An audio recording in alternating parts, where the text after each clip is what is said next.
அல்லாஹ்வுடைய தூதர் ஸல்லல்லாஹு அலைஹி வஸல்லம் அவர்கள் கூட இந்த உள்ளம் சலாமத்தாக இருக்க வேண்டும் என்று அதிகப்படியாக அவர்கள் பிரார்த்தனை செய்திருக்கிறார்கள். நபிகளாருடைய உள்ளம் என்பது அழகான முறையிலே தூய்மையானது என்பது நமக்கு எல்லோருக்குமே தெரியும்.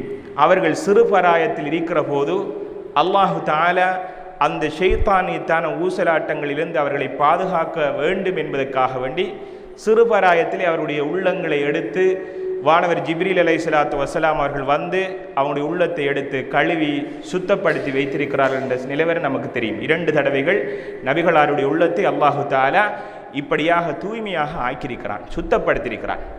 அப்போ அவர்களிடத்தில் எல்லா மனிதர்களுக்கும் இருப்பது போன்று மலக்கும் ஒரு ஷைத்தானையும் அல்லாஹு தஆலா பொறுப்பு சாட்டியிருக்கிறான் என்றால் நிச்சயமாக நபிக்கும் இருந்தது, அல்லாஹ்வுடைய தூதருக்கும். அல்லாஹ்வுடைய தூதருக்கு அல்லாஹு தஆலா அந்த ஷைத்தானை, அந்த ஜின்னை, அந்த ஷைத்தானாக இருக்கக்கூடியவனை ஈமான் கொள்ளக்கூடிய நிலவரத்தில் அல்லாஹு தஆலா ஆக்கிவிட்டான். இப்படியான தூதர் உள்ளம் தூய்மையாக இருக்க வேண்டும் என்று அவர்களும் கேட்கிறார்கள். அவருடைய பிரார்த்தனை பார்த்தீர்கள் என்றால், அல்லாஹும்ம ஆத்தினி தக்வாஹா அந்த கைரு மன் ஜக்காஹா, அல்லாஹ் எனக்கு தக்வாவை, இறையச்சத்தை தந்துவிடு, நீதான் உள்ளங்களை தூய்மையாக்கக்கூடியவன், உள்ளத்தை தூய்மையாக்கிவிடு என்று அவர்கள் கேட்கிறார்கள்.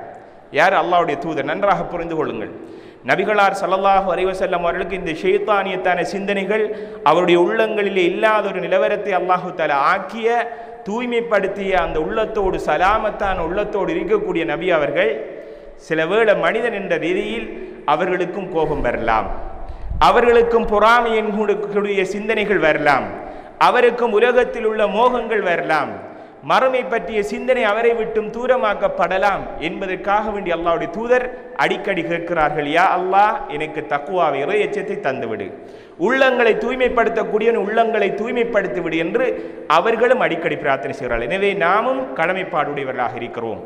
நபிகளார் ஸல்லல்லாஹு அலைஹி வஸல்லம் அவர்கள் இப்படி அடிக்கடி உள்ளத்தை தூய்மைப்படுத்த வேண்டும், யா அல்லாஹ் தூய்மைப்படுத்து என்று அவர்கள் கேட்டிருக்கிறார்கள் என்றால் நானும் நீங்களும் நம்முடைய நிலவரங்கள் பேசுகிற போது ஈமான் அதிகரிக்கிறது, சிந்திக்க வேண்டும் என்ற சிந்தனைகள் நமக்கு மத்தியில் வருகிறது.